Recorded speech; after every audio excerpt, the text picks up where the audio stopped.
दोस्तों पेश है मायावी म्यूरेश्वर।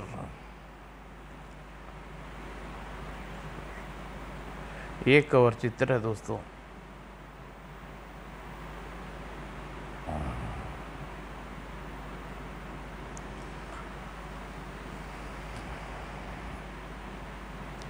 कंचनपुरी की जनता धर्मपरायण, सदाचारी और परम प्रतापी राजा मिला था। मोहन सिंह महाराज को दुनिया के हर सुख दुख की सुविधाएं उपलब्ध थी, लेकिन उससे कोई संतान नहीं थी। इस कारण वह महारानी सुमित्रा हर समय दुखी रहते थे। एक रात, राजन तुम्हें संतान चाहिए ना, लो ये फल खा लेना।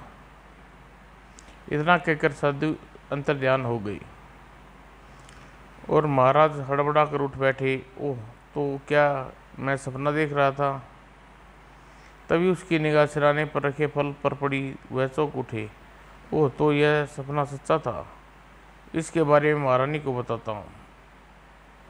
और अपने शयन कक्ष से महारानी के शयन कक्ष में पहुंचकर, महारानी उठो महारानी। ओह महाराज, आप सब कुशल तो है? हाँ, सब कुछ कुशल है। मैं आपको एक बात बताने आया हूँ। फिर महाराज ने सपन वाली बात महारानी को बताई। पूरी बात सुनकर यह तो आप यह फल खा लीजिए न। कोई साधन साधु कहीं बात सच हो जाए, साधु द्वारा कहीं बात सच हो जाए। ठीक है महारानी, तुम कहती हो तो मैं यह फल खा लेता हूँ, कहकर महाराज वहाँ से चले गए।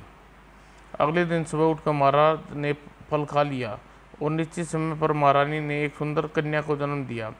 बधाई हो महाराज, राजकुमारी हुई है। आखिर में पिता बन गया। भगवान का लाख लाख शुक्र है। राजपुरोहित की सलाह अनुसार राजकुमारी का नाम कंचन प्रभा रखा गया। समय बीतने के साथ कंचन प्रभा 6 वर्ष की हो गई। एक दिन, महाराज की जय हो, एक साधु पधारे हैं और आपसे मिलना चाहते हैं। ठीक है, सम्मान से उन्हें अतिथि कक्ष में बिठाओ, हम आते हैं। वो सैनिक चला गया। कुछ देर में सावधान महाराज पधार रहे हैं। स्वागत कक्ष में पहुंचकर महाराज चौंके। अरे, यह तो वही साधु है महाराज हैं जिन्होंने मेरे सपन में फल दिया था। और वह लपक कर उनके पास पहुंचे और जुग जुग जियो राजन, सदा प्रसन्न रहो। मुनिवर सेवक को अभिवादन स्वीकार करें। माँ, आपके प्रताप के कारण हम पिता बन सके। लेकिन प्रभु, क्या प्रभु? राजन, राजकुमारी अनिष्ट की छाया, इसलिए हम तक 10 वर्ष की न हो जाए उसे महल से बाहर मत निकलने देना। महाराज की चिंताएं देख, लेकिन परेशान होने की आवश्यकता नहीं राजन। जब तुम्हारे साथ मुनि ब्रह्मादेव तुम्हारा बाल विवाह का ना हुआ तो फिर कुछ कीजिए ऋषिवर। यह सुनकर महाराज चिंतित हो उठे। मुनि ब्रह्मदेव ने हवा में हाथ लहराया। अगले ही पल, यह लो, महल के चारों ओर गड़वा देना। बहुत बहुत धन्यवाद ऋषिवर। और ब्रह्मदेव उठ खड़े हुए। ऋषिवर, कुछ दिन यहीं रुककर सेवा का अवसर दे। नहीं राजन, अब हमें विंध्याचल पर्वत जाना चाहते हैं। और एक दिन राजकुमारी कंचन पर अपनी सखियों के साथ राज उद्यान में खेल रही थी। चलो सखी, अब झूला झूले। हाँ, क्यों नहीं, लेकिन पहले आप झूले। ठीक है, पहले मैं झूल लेती हूँ। और राजकुमारी झूला झूलने लगी। तभी वो, यह क्या भला है क्या? और अगले ही पल दानव कंचन प्रभा को उठा ले गया। ओह, राजकुमारी को दानव उठा ले गया। महाराज को खबर करो, राजकुमारी को बचाओ। राज दरबार में महाराज, गजब हो गया, एक दानव राजकुमारी को उठा ले गया क्या? ओह, अब क्या होगा महाराज? महारानी, हम लोग ऋषि ब्रह्मदेव की बात पर ध्यान नहीं दिया, तभी यह कष्ट आया।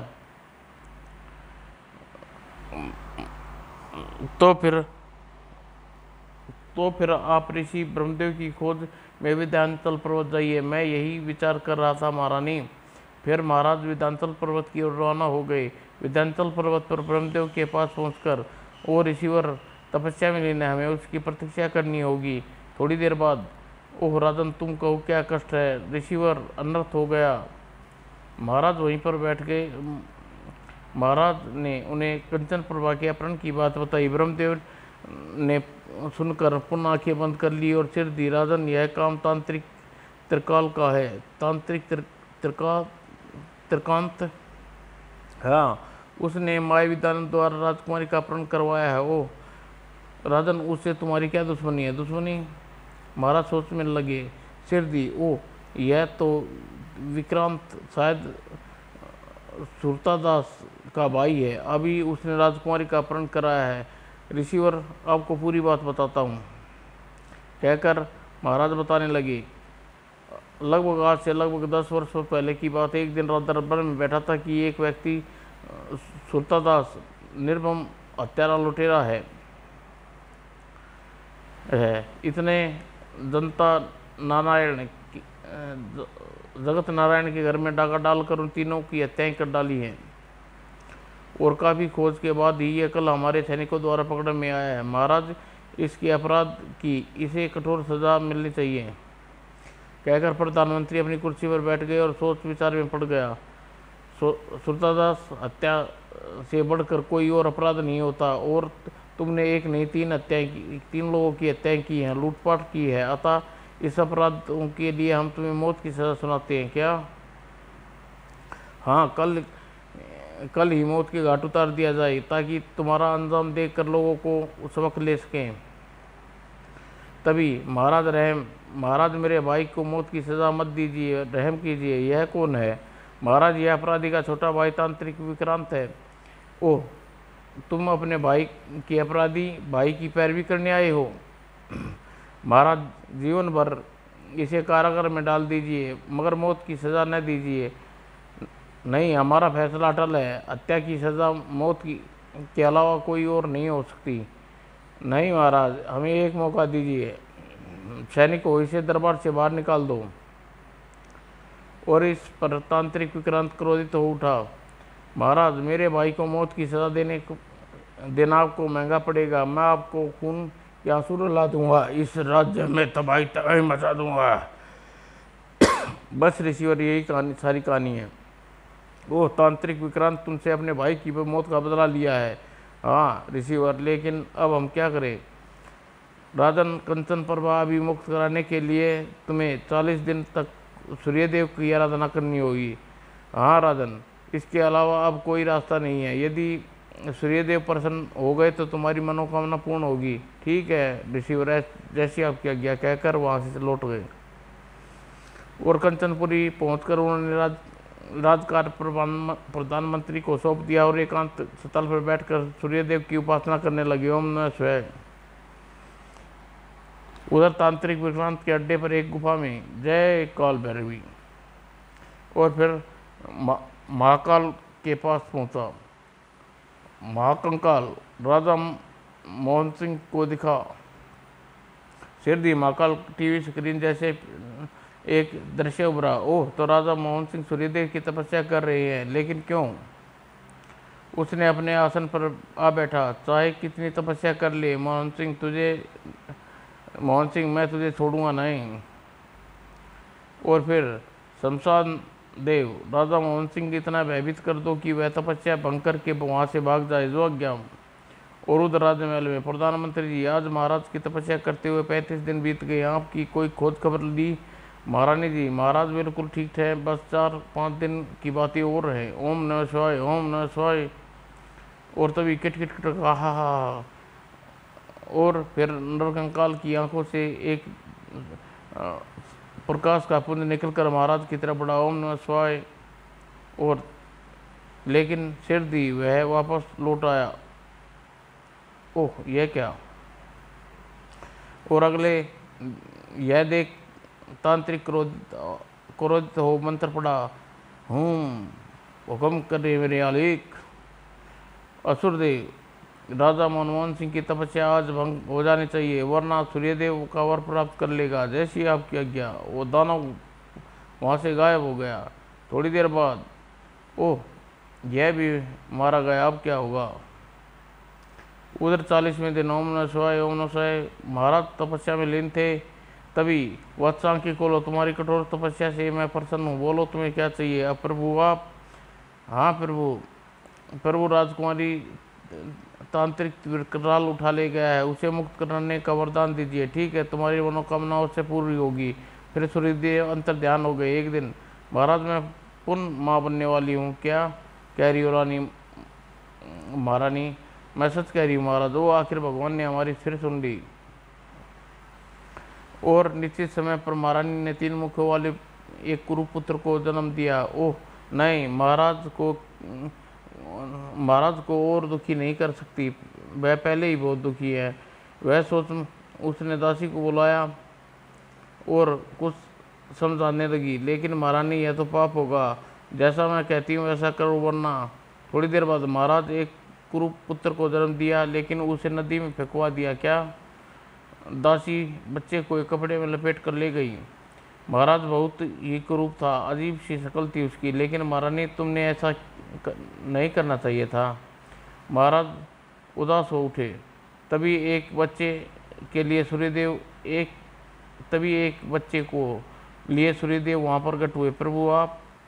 सूर्यदेव, हाँ महारानी, मैं तुम लोगों को मनोकामना यही बच्चा पूरी करेगा। तुम इसे नदी में फेंकवा दिया, लो संभालो इसे।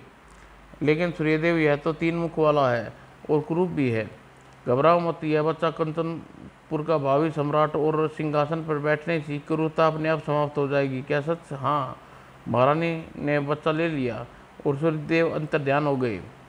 उस दिन पूरे राज्य में खुशियाँ मनाई गई। लोग जाने लगी, जनता हर्षोल्लास से खुशी से नाच उठी। पुत्र को पाकर महाराज महारानी बहुत खुश थे। महाराज, इसका नाम मयूरेश्वर रखूंगी। क्या? इसकी शकल मोर जैसी है और यह भगवान सूर्य की कृपा से प्राप्त हुआ है। अवश्य प्रिय, यदि यह राज्य का उत्तराधिकारी है, हमारी मनोकामना पूर्ण करने वाला है। बड़ी तेजी के साथ समय बड़ी तेजी से बीता और सूर्यदेव का अंश उत्पन्न बालक मयूरेश्वर बड़ा होता गया। उसमें इतना बल और पराक्रम था, बड़े बड़े पेड़ों को उखाड़ फेंकता, हाथी को, घोड़ों को उठाकर पटक देता।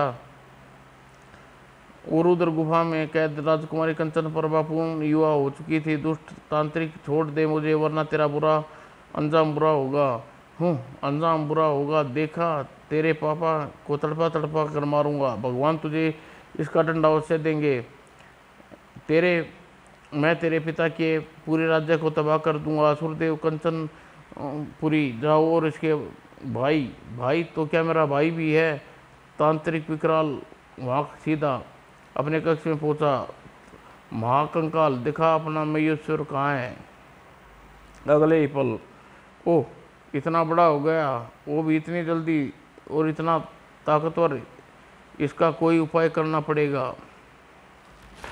और उधर राजमहल में, बेटा मयूरेश्वर, अब तुम बड़े हो गए हो, अतः मैं चाहता हूँ तुम अपनी बहन तांत्रिक विकराल की कैद से छुड़ा लाओ। कौन सी बहन? क्या मेरी बहन भी है? हाँ बेटा, तुम्हारी एक बहन है, कहकर महाराज ने कंचन प्रभा के संबंध में विषय में सारी बातें बता दी। और सुनकर, पिताजी मैं आपको वचन देता हूँ, मैं अपनी बहन की कैद से वहाँ से वाले को नाश करके सिद्धि छुटा लाऊंगा। किंतु पहले मुझे भगवान विष्णु की तपस्या करने, उनसे वर प्राप्त करना चाहता हूँ। ठीक है बेटा, जैसी तुम्हारी इच्छा। महाराज की आज्ञा पाकर मयूरेश्वर वन की ओर रवाना हो गए और एक सरोवर के किनारे तपस्या में लीन हो गई। ओम नमः शिवाय, ओम विष्णु नमः। और गुफा में तांत्रिक विकराल तपस्या में लीन था। जय काल भैरवी। और तभी काल भैरवी प्रकट हुई। बोल तांत्रिक, क्या चाहिए तुझे? माँ काल भैरवी, मुझे ऐसी शक्ति दो कि मैं कोई परास्त न कर सके। तांत्रिक त्रिकाल देव, ऐसा ही होगा। लो मेरा खड़ग। काल भैरवी अदृश्य हो गई। उधर तंत्रलोक में, यह क्या? माँ काल भैरवी ने अपना खड़ग तांत्रिक विकराल को सौंप दिया। यह यकीनन उसे गलत कामों के लिए इस्तेमाल करेगा। हाँ, असुरलोक, शमशान लोक और पिशाच कंकाल लोक सिद्धियों का वह पहले ही दुरुपयोग कर चुका है। फिर क्या किया जाए? इससे पहले हमें कोई उपाय करना पड़ेगा। हाँ, पृथ्वीलोक की में तांत्रिकों द्वारा त्रिलोक पर कब्जा करने का प्रयास दिनों बढ़ता जा रहा है। विक्रांत जैसे ही लोग तंत्रलोक को विक्रांत जैसे ही लोकतंत्र लोक को बदनाम करने और मिटाने पर तुले हुए हैं। अगर हमें उसे कोई ठोस कदम न उठाया तो गंभीर परिणाम भुगतने होंगे। क्या तो फिर क्या किया जाए? कोई रास्ता निकाला जाए? क्या हम विष्णु भगवान से प्रार्थना करें, कोई उपाय सुझा दे?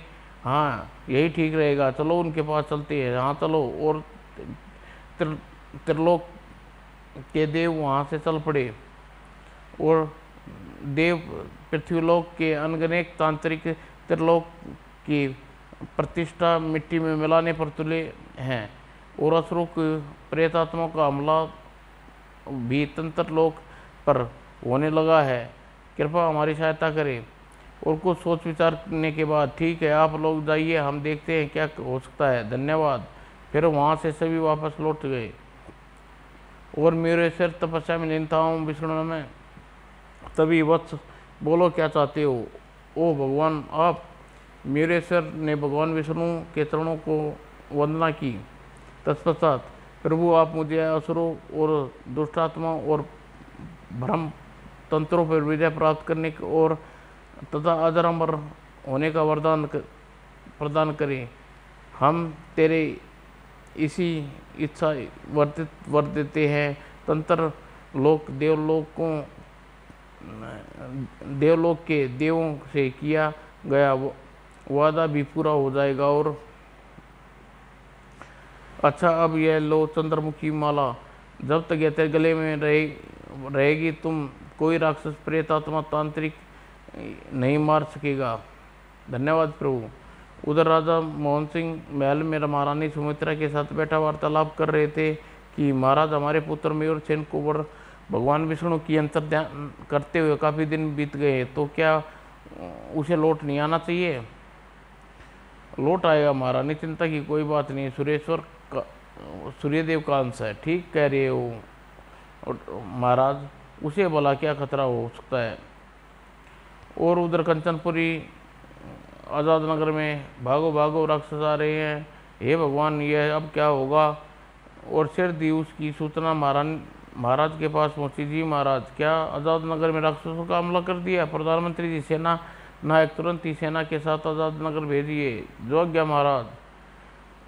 और सुनिए, हमारे राज्य में असुर तो थे नहीं, फिर ये कहाँ से आ गए?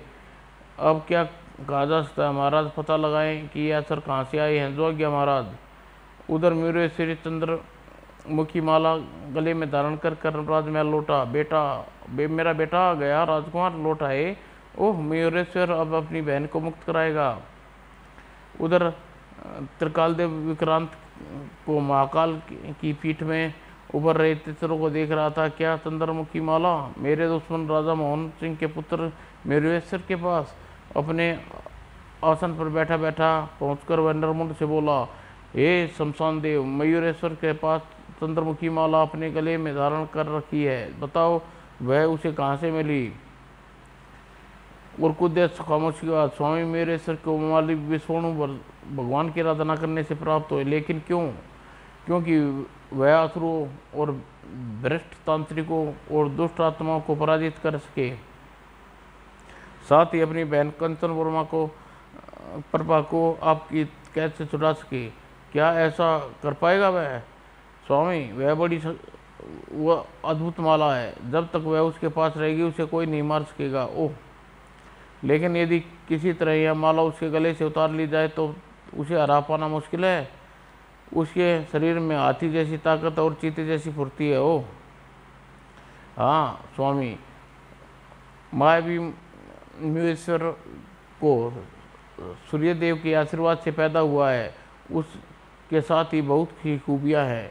ओह, तब तो मुझे पाताल भैरवी की आराधना करनी होगी। तांत्रिक विकराल बहुत ही व्याकुल और वह तुरंत ही पाताल भैरवी की तपस्या में लीन हो गया। महाराज असुरदेव द्वारा हमले की गतिविधियां बढ़ती जा रही है। अब सैकड़ों लोग मारे जा चुके हैं, लेकिन हमारी सेनाएं का क्या कर रही हैं? असुरों समक्ष सैनिक टिक नहीं पाते, सौर मारे जाते हैं। क्या? जी महाराज, उनका मुकाबला कैसे होगा? कौन करेगा? तभी, पिताजी, असुरों का मुकाबला मैं करूंगा, लेकिन इसी लक्ष्य के लिए भगवान विष्णु से यह माला प्राप्त की है। ओह, सचमुच ऐसा कर सकेगा? अवश्य होगा पिताजी।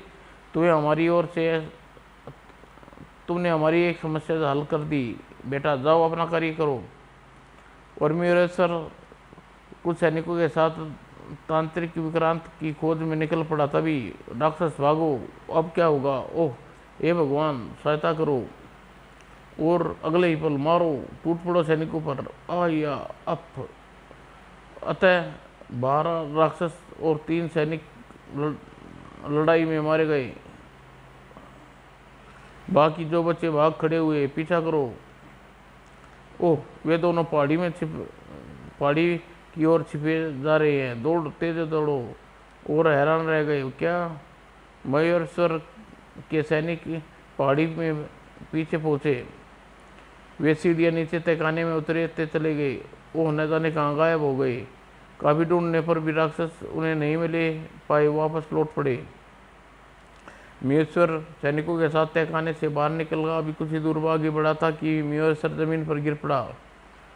फिर वह राक्षस वार करने के लिए जैसे ही संभल कर उठा, ओह चलो, ओह चला गया। तीनों सैनिक ऐसा खड़े देख रहे थे, इनसे कैसे निपटा जाए। तभी दानव ने पुनः तेजी से लौटा और ए भगवान, तभी वहाँ सूर्यदेव प्रकट हुए। मयूरेश्वर तुम आके तुम्हारे मेरे अंश का निर्माण हुआ है। तभी सूर्यदेव निर्माण हुआ है। तुम्हारे दाएं सिर में आँख में अग्नि किरणें हैं। उस दानव को जलाकर राख कर दो। क्या? सूर्यदेव अंतर ध्यान हो गए। और फिर मयूरदेव ने हमला करने आया तो उसे उठने दाएं सिर से आंखें के बल से प्रहार किया। ओह मारा। दानव नीचे गिरकर राख का ढेर में बदल गया और तांत्रिक विकराल अत्यंत परेशान उठा। दानव को उसने जलाकर राख कर दिया। नहीं, मैं भी हार नहीं मानूंगा। शमशान देव को भेजना होगा, यही उनसे निमट सकता है। तभी नगर में असुरों का हमला की खबर का पता मयूरेश्वर को पता चला। सभी राक्षस मारे दिए गिराए और दरबार में, क्या सच? हाँ महाराज, राजकुमार मयूरेश्वर ने हजारों असुरों को जलाकर मार डाला। ओह क्या? लेकिन राजकुमार मायावी हैं, तभी तो। उधर तंत्रलोक में आज विष्णु भगवान के मयूरेश्वर को आशीर्वाद देकर तंत्रलोक की लाज रख ली। हाँ, मयूरेश्वर ने अब तक हजारों असुरों की मौत के घाट उतार दिया। वास्तव में तांत्रिक विकराल जैसे दुष्ट को परास्त कर देगा, लेकिन काल भैरवी की खड़क के सामने वह टिक पाएगा? भगवान विष्णु की चंद्रमणि माला के आगे खड़क कुछ नहीं कर सकता। अच्छा हाँ, और फिर सूर्यदेव के अंश से निर्मित है मयूरेश्वर। मायावी शक्तियाँ भी तो है मयूरेश्वर की मायावी शक्तियाँ। ओह, उधर संध्या के समय मुझे पहाड़ी के पीछे फिर जाना चाहिए। वह वही दानव होगा जिसने राजकुमारी का अपहरण किया। उसका मतलब राजकुमारी वहीं कहीं कैद होगी। मयूरेश्वर उठ खड़ा हुआ और पहाड़ी की ओर बढ़ने लगा। हुआ, हे भगवान रक्षा कर। तभी आकाशवाणी गूंजी। मयूरेश्वर अपनी बाईं आंखों से इन प्रेतों पर किरणें फेंको। और अगले पल और चारों प्रेत भस्म हो गए। मयूरेश्वर अपनी माला उठाकर फिर आगे बढ़ पड़ा। उसी समय तांत्रिक विक्रांत वहां प्रकट हुआ। अच्छा तो तू है वह त्रिकाल, तू है मेरी बहन राजकुमारी को कैद कर रखा है। हाँ, और अब कोई नहीं बचा सकता। इतना घमंड न कर दुष्ट तांत्रिक विक्रांत मयूर पर खड़क से प्रहार करा, लेकिन इस प्रहार से कोई बार मयूरेश्वर बचा लिया। ला, क्या माँ भैरवी की खड़क भी टूट गया? और फिर मयूरेश्वर ने इसका अवसर का लाभ उठाया और फिर फुर्ती से उठा। मयूरेश्वर की आंखें से निकलने वाली किरणें विक्रांत पर कोई प्रभाव नहीं पड़ा रहा था। क्या कोई लाभ नहीं? तभी आगे बढ़कर तांत्रिक विक्रांत मयूरदेव के गले में पड़ी चंद्रमुखी वाला निकाल ली। अब तुझे मुझसे कौन बचाएगा? ओह, तांत्रिक विक्रांत चलो महाराज को खबर करे। महाराज भगवान दोनों सैनिक वहाँ से चले गए और मयूरेश्वर ने तंत्राल को अपने इष्ट देव को याद कर ले। जय पताल भैरवी, जय सूर्यदेव। तभी एक साथ दो चमत्कार हुए। तांत्रिक के विकराल के हाथ में एक फरसा और मयूरेश्वर के हाथ में एक गदा प्रकट हुई। दोनों आपस में भिड़ गए, लेकिन दोनों में से किसी की हार नहीं हुई थी। अतः धड़ाक यह देख तांत्रिक विक्रांत वहाँ से भागना चाहा, लेकिन मयूरेश्वर ने उसे पकड़ लिया। भागकर कहाँ जाएगा दुष्ट। फिर उसने अपनी माला छीनकर गले में पहन ली और तभी अवसर पाकर विक्रांत वहाँ से भाग खड़ा हुआ। मैं तेरा पीछा छोड़ने वाला नहीं हूँ विक्रांत। तो और महाराज, क्या राजकुमार मूर्य और चंद्रमा की माला तांत्रिक ने छीन ली? हाँ महाराज। महाराज काफ़ी परेशान हो उठे। भारत महाराज, मयूरेश्वर की जान खतरे में है, हमें फौरन चलना चाहिए। मारे रोनी मत, हम सैनिकों के साथ राजकुमारी की मदद के लिए जा रहे हैं। प्रधानमंत्री जी, हमारे जाने का प्रबंध कराइए। जैसी महाराज की आज्ञा।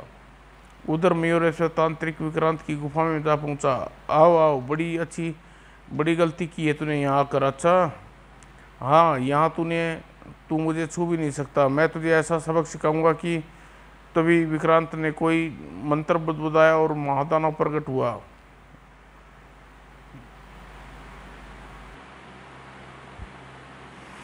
और कहने के साथ ही और उसने आगे बढ़कर मयूरेश्वर को एक हाथ में उठा लिया।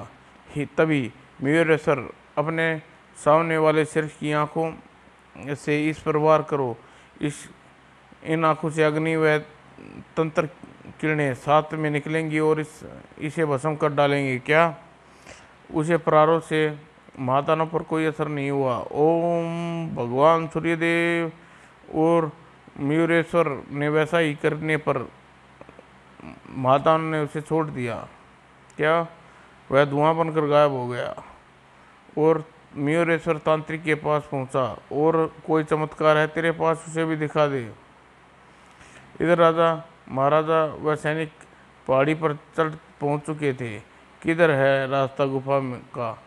यहीं कहीं था। वह थोड़ा और आगे बढ़े, मगर उसे गुफा नहीं दिखाई दी। तभी महाराज, उस चट्टान को हटा कर देखो। हाँ हाँ, क्यों नहीं। और चट्टान हटते ही, ओ यह तो तांत्रिक विक्रांत का ठिकाना है। और तभी शमशान देव, खत्म कर दो इसे। जो हुक्म। नरमुंड तंत्राल के हाथ से निकल कर मयूरेश्वर की ओर बढ़ा। लेकिन ओह, मैं क्या करूँ कंकाल, मेरी रक्षा करो। अब मैं कुछ नहीं कर सकता विक्रांत। क्या? फिर वह अपनी जान बचाने के लिए मंत्र पढ़ने लगा। अगले ही पल तो तू इन मायावी असुरों को भेज कर राज्य में तबाही मचा रहा था। हाँ, मैं ही तबाही फैला रहा था। और अब जब तू इस राक्षसों से निपटेगा, तब तक मैं यहाँ से निकल चुका हूँगा। इतना कहकर विक्रांत भाग खड़ा हुआ, लेकिन महाराज और सैनिकों को आता देखकर होश उड़ गए। तांत्रिक विक्रांत, पकड़ लो इसे। ओह महाराज। और सैनिकों ने विक्रांत को पकड़ लिया। तब तक मयूरेश्वर राक्षसों को समाप्त करके वहाँ आ पहुँचा था। मयूरेश्वर, तुम ठीक तो हो ना? कंचन प्रभा कहाँ है? पिताजी, मैं बिल्कुल ठीक हूँ। और विक्रांत ने छूटते ही घूरते हुए बोला, क्या बात, बता मेरी बहन कहाँ है? मैं नहीं बताऊंगा, तो चाहे मेरी जान जो कर लो। इतना कहकर वह फिर से कोई मंत्र पढ़ने लगा और अगले ही पल गुफा में जैसे तूफान आ गया है। ओ यह क्या? अब क्या होगा? अब तुम लोग न तो राजकुमारी को ढूंढ पाओगे और न ही गुफा से बाहर निकलोगे। यह देख मयूरेश्वर एक सैनिक का हाथ में तलवार छीनी और महाराज व सैनिकों को सीढ़ियों की तरफ भाग रहे थे। लेकिन मयूरेश्वर राजकुमारी को ढूंढता हुआ गुफा में आगे बढ़ रहा था। वह पता नहीं कहाँ कैद कर रखा है राजकुमारी को। अतः वह एक कोठरी के सामने जा पहुंचा जहाँ राजकुमारी कैद थी। राजकुमारी कनपन प्रभा, कौन?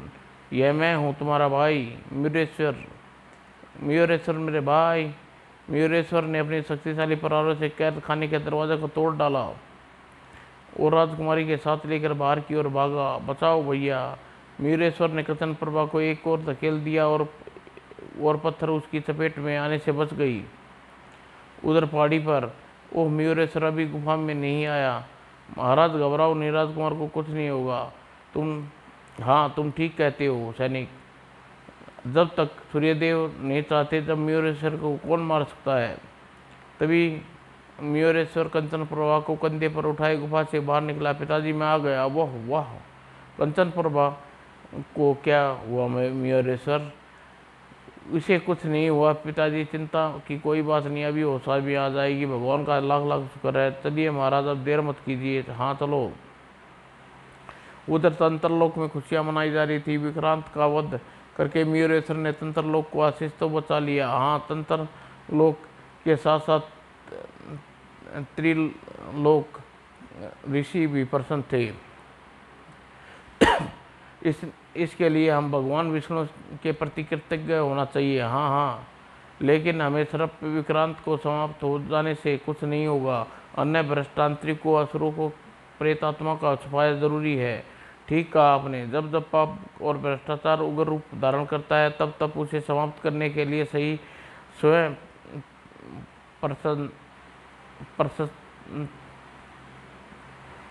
प्रशस्त हो जाता है। ओह, प्राय ऐसा ही होता है। तभी आइए रिसीवर, अभी हम लोग आपको ही याद कर रहे थे। अच्छा, मयूरेश्वर की चर्चा कर रहे थे। तभी अपने आसनों पर बैठ गए। हाँ, लेकिन रिसीवर एक बात समझ में नहीं आई। क्या? सूर्यदेव और असुरों, प्रेतात्माओं को, भ्रष्टांतरिक को समाप्त करने के लिए मयूरेश्वर कुरूप व 3 सिरों वाला क्यों बनाया? सूर्यदेव ने मयूरेश्वर को ऐसा इसलिए बनाया, लोहे को लोहा काटता है। ओह, तो क्या वह अब हमेशा ऐसा ही रहेगा? यह जानने के लिए हमारे साथ कंचनपुर के राजमहल में चलना होगा। और आज इस महल में की बागडोर मैं अपने पुत्र मयूरेश्वर को सौंपता हूँ। महाराज मयूरेश्वर की जय। और फिर महाराज मोहन सिंह ने अपने मुकुट मयूरछन के सिर की ओर बढ़ाया, और जैसे ही मुकुट राजकुमार मयूरछन के सिर पर रखा गया वैसे ही बाकी के 2 सिर गायब हो गई और उसकी शक्ल आम लोगों की तरह हो गई। वाह, चमत्कार हो गया। अरे वाह, मेरा भाई कितना सुंदर हो गया। समाप्त दोस्तों।